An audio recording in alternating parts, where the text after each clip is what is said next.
We have made it. We are done covering the semifinals. We ended with a bang at the Atlas Games. Greg Lanctot, Brian Friend, you're here for all of the action. It was really the fight for the top of the podium in all three divisions, but nonetheless an exciting day. Greg, how has it been? You've been live on the floor, seeing all of the action, just an arm's length from the athletes.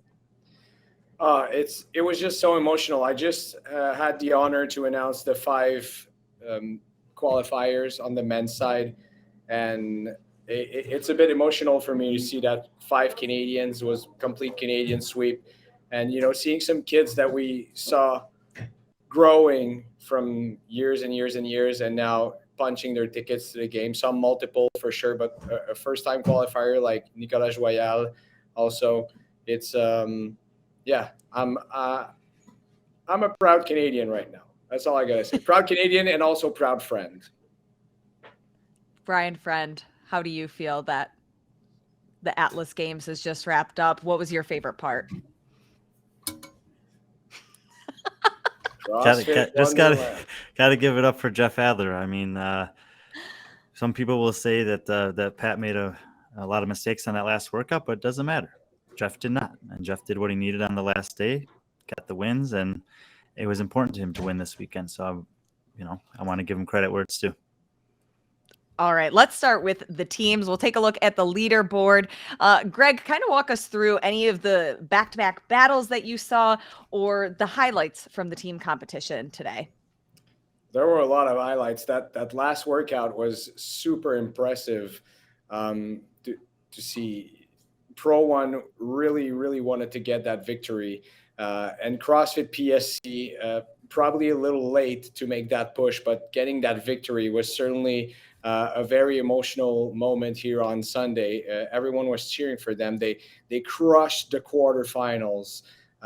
So seeing them, I think they placed fifth in the world or something like that. So seeing them making that push and climbing a bit on the leaderboard and ending on a very strong note was very fun to watch. That's for sure. And seeing just the faces on Sunday of teams that all of these teams, they're behind the scenes and calculating where they have to place and all that stuff just to make sure they get their qualifying spot. So to see them, Eastwood Bridge celebrating, Steve Christini celebrating with his older brother Chris, also on the competition floor was pretty special. I think it was yesterday that we teased a little bit if Omnia Black would end up ahead of Pro One Montreal. It was Brian, how do Friday. you feel that? Was that Friday? I don't remember what day it is at this point. Same All here. right, how do you guys feel about that? I will say, Trandis Slave Tree had a really strong performance after the first event, and we're pretty close to those two come the end of the weekend. But between Pro One and Omnia, yeah, we were, both of them were semifinal winners last year, and then Pro One significantly outperformed Omnia 5th to 15th, I think, at the CrossFit Games. And I just look at Pro One's finishes, and I see they had a poor finish on the lifting event, and everything else is looking really good. First, second, fourth. And that's the type of consistent performance over a variety of different tests that yields a great result of the games, like a 5th place for them. I think that Omnia will have felt that they were one of the favorites coming in here. Obviously, they'll be happy to win a semifinal for the second year in a row. But my guess is that their priority is to improve upon their performance from last year and try to be in the top 10 at the games this time around.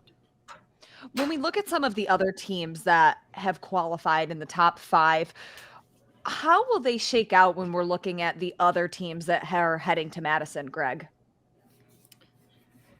To be honest, it's very hard to call. Every single year, we have teams that surprise us, that qualify. Some teams also that win their semifinal or regional for the matter, or sanctional, and get to the games and with expectations. And I don't know if it's a programming thing or not, and they fall off the leaderboard when we are doing projections. And some others that will have a hard time qualifying, get or fifth. Doesn't really mean that they have a hard time qualifying, but get one of the last spots at their sanctional regional. I don't even know how to call them anymore. Semifinals, and and performed very, very well, and it's the peak of their season. Once again, I'll just be patriotic for a few seconds and say that it's pretty awesome to have 3 Canadian teams from coast to coast back to the CrossFit Games. Pro One Montreal has been there for a few years now. Toronto is back, and also East qualified a few years back. Brian, when we look at the teams that qualified, were you surprised by any of the ones that were able to sneak in to punch their tickets to Madison? These are all teams that I thought had that potential. Greg mentioned that PSC team that had been really good throughout the season. I think I had picked them as one of the 5 teams.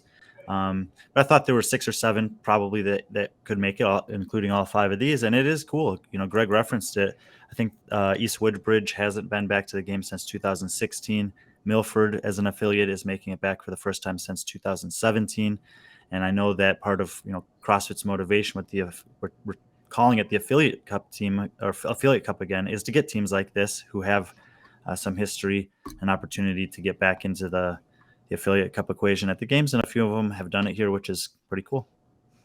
Moving on to the women's field. I mean, both the women and the men, their battle this weekend for that top spot was so much fun to watch. Seeing Emma Lawson stand at the top of the podium. Greg, yesterday you talked about how far she's come as an athlete, but actually seeing her hold on to that first place prize as a 17-year-old. What does that say about, her athletic career so young, going as an individual when she could have chose to go teen, yes. Her focus, and at the same time how much she seems to enjoy and have fun on the competition floor. And I don't know, I didn't get the feel that she was feeling the pressure. I mean, Paige Powers made a run by winning event number 5 in a very, very impressive manner, if you ask me.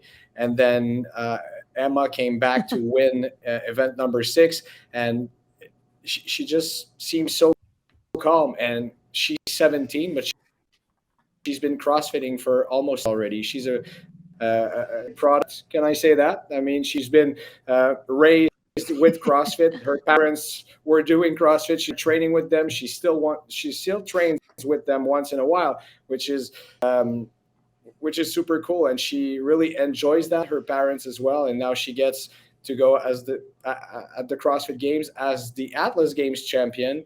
I mean, for me, I was not expecting that, or I mean, could you expect that from a 17-year-old? You know what I mean? Absolutely. Going into the final event 6, Brian, Emma was only 4 points ahead of Paige Powers. What does it say about both of these athletes that they really were fighting for that top podium spot until the bitter end? Well, I think you kind of have to, in my opinion, 2 different situations where, Emma made a decision this year, and it's paid off for her that she's going to get a chance to compete with the elite individual women's field. But for Paige Powers, she's been in a situation where she's had to do that last year already, and she didn't really do that well at semifinals. She was 21st at the Granite Games. I don't think she had a single finish inside the top 10. So to turn around this year and have this kind of performance with multiple top 2 finishes, nothing worse than 7th, you could say maybe that the field's not as strong. That's irrelevant in terms of qualifying for the games. But what I did really pay attention to this week was just the way that she was moving throughout workouts, the way she was breathing. She looks, I kind of wish I could have seen her in person, because sometimes you can tell different things, but she looked different than I remember her from last year. So I think that this year of training, and this is going to happen for athletes sometimes, where they just get to a point where things kind of click or they fit into their body a little bit better. I think something's changed for her, and she looks like a different kind of athlete than last year to me. So how do you think that will change maybe the results for her at the games? Well, she does have some experience there before, and I think that that she can draw on that as well. She also is in a training environment that is very game centric, where with a lot of other people who have qualified for the games, and I think that she can borrow from the best practices of them in the preparation, and that'll go a long way. So as far as a young rookie at the games, I think that she's actually in a pretty good position compared to some of the others. Greg, looking at the rest of the leaderboard, what are your thoughts on some of these other women that have punched their ticket? Not a ton of changes on the leaderboard within the top 5, but nonetheless, they're all going to the CrossFit Games. Yes, absolutely. I mean, seeing Caroline Prevost going back to the games, Freya Musbrugger, it was a very emotional moment again. She earned her qualifying spot. We announced it. Then she ran to her coach, Michel Letendre, and hugged her and burst into tears. So a great moment there. Also, young rookie, 20-year-old Canadian earning her spot. I think everyone learned to know Freya Musbrugger at Wadapalooza this year, and Caroline Connor is also a such a great athlete to watch. The whole Misfit Athletics crew was here this weekend, and she deserves that spot. That's for sure. I think it's the second time she's qualifying. She's been around for a while and getting better and better and better every year. And once again, another word on Caroline Prévost. She has been such a consistent athlete, and she ran out of luck a few times over the years, and she probably should have made it to the barn in 2020. She came really close. She placed 12th. I think it was in 2019. So a very consistent athlete that could make some noise at the games as well. Brian, I can't remember, but were these the top 5 athletes that you predicted to punch their tickets this weekend at the Atlas Games? 4 of the 5. I had really overlooked Paige Powers as being this type of athlete this year. I was just drawn off of what she looked like to me and what she performed like last year at the Granite Games. I was very impressed this weekend, but other than that, the other 4, yes, they were on my radar for sure. Greg, did you predict all of these 5 women? Not to brag, Mr. Specialist, but I predicted this top 5 in this order with these points. Mic drop. Mic drop. I just saw that. Did you really predict all of these? You, Brian, we need to use his brain more often. Well, I had a lot of chances what's left to talk of to it, him. actually? We'll just focus on that. Yes, you got all 5 of these right. What about the other semifinals? Do we not even want to get into that? I don't know. This is probably the only one I predicted the right 5 spot, and Brian got pretty much all of them. So I'm just gonna brag where I can. Okay. Okay. Anything else about the women's field for either of you guys? Whether it was a highlight from the weekend, somebody that really impressed you, or somebody that was out of the top 5 that you think could have been there if there was one change in their performance? I don't think so much to that last one. I mean, the women, Callista Lang, Tori Dyson, Hattie Keno, Elena Buds, that were kind of exchanging those spots around there. They were, pretty good in their own regard, but I think these were the 5 this weekend. The one thing that just I can't believe it, how many times this keeps happening. But now, if you have Caroline Connors, who's made 3rd place after taking 5th place last year, 2nd-time games qualifier, and her husband of 2 weeks is the guy who's on the outside looking in once again. It's a space he's been before, and I just felt so, I was obviously happy for the guys that made it, but I feel for him standing there, and we saw it with at the MAC, and we've seen it this couple times with the Jukic brothers as well, where like these people are having these great highs, and someone they love is having these lows, and it really amplifies the emotions. I think even for us that aren't there, we can feel some of that, and so just sending thoughts to them. Yes, absolutely. Greg, could you feel that emotion, whether it was for them or on the high side or the low side? What was the overall atmosphere just from the people you interacted with and were by? Yes, of course. And I mean, whether it's on the men's side where Nick Joyal got his first ticket, but everyone was also feeling for Cédric Lapointe, who gave everything he had. And, Cédric gave so much, and he left everything on the competition floor after event 5, and he had to be taken to the medical staff and stayed there for an hour and a half. And he came back only to compete because 50 people from his affiliate made the drive to Montreal to come and see him on the final day. So, but Cédric was still all smiles, always a super nice dude.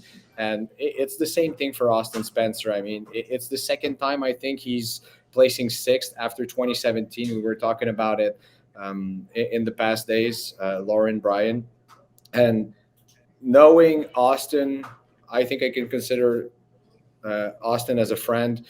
He's going to give everything he has once again on the last chance qualifier. And he could probably get one of these spots. I mean, if there's an athlete, and you can go see his Instagram account, he posts always what he looks like in the workouts. It's actually funny because he likes to show these pain faces. And I mean, he's going to dig deep and try to make his way to the Noble CrossFit Games this year. I'm pretty sure of it. All right, let's move right into the men's side then. Taking a look at the leaderboard, it was the battle for that first place between Adler and Vellner. Going into today, who did you each have at the top before we got the final results? Brian, who did you have? Well, I was actually in a kind of a unique situation where both of them had personally guaranteed me the win coming into the day. You too? Wow. So it was obviously a situation where not both things could be fulfilled upon. And the way that they both talked about it, I felt like equally confident in them, in their relative confidence for themselves. Looking at the workouts, I would have taken Vellner over Adler today, but it was Adler's day. Greg, what about you? You had similar conversations with both these men?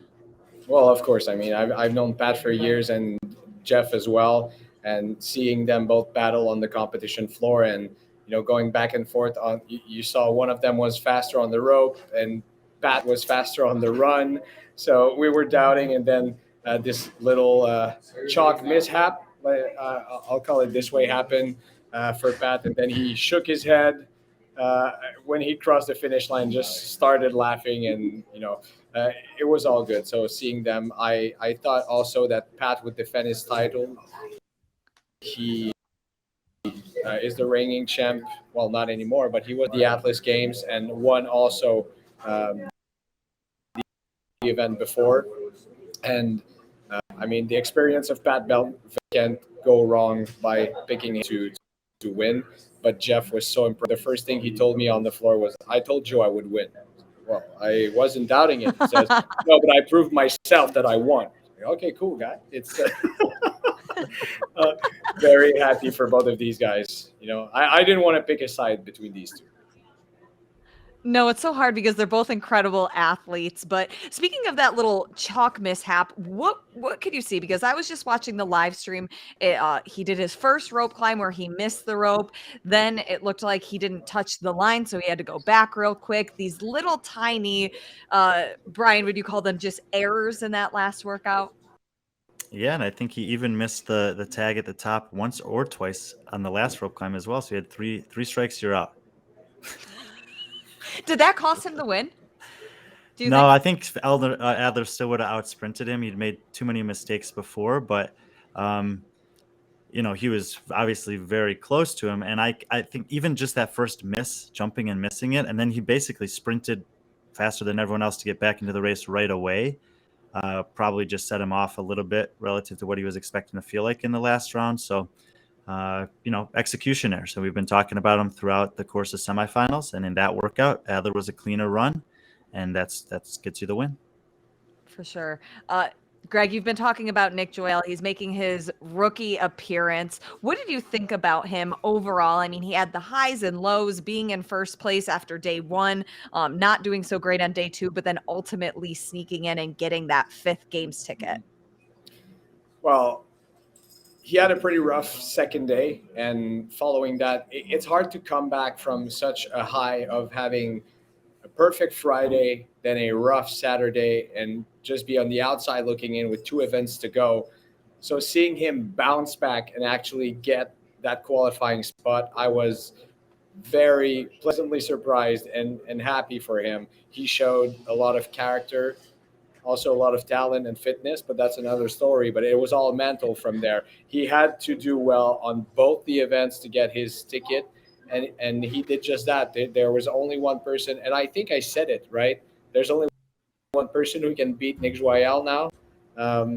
Well, it was for first place, and it'd be for 5th, but anyway, and it was him. And he didn't get beat. He just, overcame these challenges, probably regrouped with his team and saying, hey, look at the big picture. We can still get this thing. Forget that we were perfect on Saturday. We had a rough day today. Let's make it happen tomorrow. And that's exactly what happened today.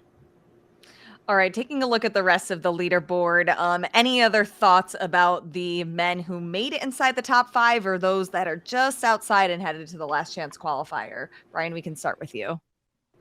Well, I'll say this. I mean, I know that Greg is proud to have the 5 Canadians sweeping the podium here, but I really would love to see these guys distributed across North America in the future, because I think that there might be more than 5 Canadians. And look, if Kowski was in this field, then Joyel's probably out. I think there's more than 5 Canadians that are competitive for game spots, and putting them all in one semifinal doesn't give us the best chance to see that. Between those top 4 guys, now that they've made it this year, they have 20 total CrossFit Games qualifications. That's just, when you put them all in one field like this, that's just not a lot of room for new guys to come up and get that chance. Now, they might take those spots in other places too, but I think that some of the younger Canadian guys, the Farlows, the Vigneaults, even the Joyels, would have Boulanger maybe a better chance to get a 4 or 5 spot if you distributed the Canadian men across all the semifinals. Greg, what are your thoughts? I couldn't agree more with Brian, and we've had this conversation actually before the semifinals. Seeing our Canadians, go and test themselves amongst the fittest everywhere in North America makes sense. It's probably because of the pandemic and all that stuff that they were regrouped here for the most part. Of course, Emily Rolfe, Sydney Michalyshin, and Brent Fikowski got their tickets in another semifinal. But I agree that, North America is a region, and in Europe, you only get 2 semifinal spots, and athletes from every single country travel to either Amsterdam or London. So it should be the same in North America. Any final thoughts or highlights from Atlas Games this weekend? Well, I'll just say I think that not only the way that they did it, but the points that they accumulated and the performances this weekend from both Vellner and Adler, those are reminiscent of me of guys that are threats for the top 10 at the games. And the more and more I look at this men's field, like, that's going to be pretty brutal. You throw in a guy like Vigneault, who's 3 out of 4 top 11 finishes at the games. So look for the men out of Canada to be very relevant in the top 10-15 equation in August. What about for you, Greg? Well, Canada has never been that strong. And I said that last year. I'm saying it again this year. But when you count that these 5 guys just qualified, add to that Brent Fikowski just on the men's side, and add also Sam Cournoyer competing with Rich Froning and CrossFit Mayhem Freedom. And on the women's side, I think it's 5 Canadian women now also. That's a lot of athletes and a lot of threats also for top 5, top 10. Jeff already made a top 5. Pat, a lot of top 3 actually. Could be a threat to the title as well. So can't wait for the games. We're almost there. We got to get through the last chance qualifier. And then, guys, we're headed to Madison. Who's excited? Ramping up. These guys. These guys. Gonna have a beer first, if you don't mind. Yeah, yes. Greg, go have that beer. What about pizza tonight? It's on the menu. I can let you know tomorrow. Okay. This has been so much fun. Greg, Brian, thanks for bringing us up to speed for our daily recaps. We have another group of people headed to the CrossFit Games, and we'll recap the last chance qualifier in a couple of weeks.